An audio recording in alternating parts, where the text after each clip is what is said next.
يا أيها الذين آمنوا كتب عليكم الصيام كما كتب على الذين من قبلكم لعلكم تتقون۔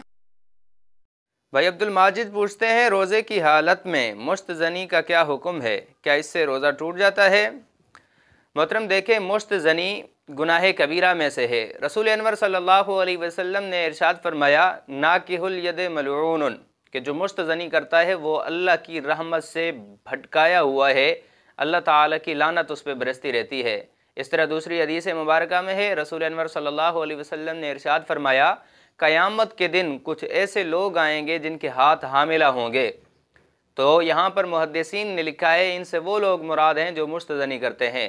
تو یہ عام دنوں کے اندر بھی بہت بڑا گناہ ہے، بندہ اس کی وجہ سے اللہ تعالیٰ کی لعنت کا مستحق ہوتا ہے، غضب کا مستحق ہوتا ہے۔ تو رمضان میں اس کا وبال تو اور زیادہ بڑھ جاتا ہے۔ جہاں تک روزے کی بات ہے، روزہ تو ٹوٹ جائے گا، اب اس کی قضا لازم آئے گی۔ جتنا جلدی ہو سکے بندے کو توبہ کر لینی چاہیے اور ہمیشہ ہمیشہ کے لیے اس گناہ کو ترک کرنا چاہیے۔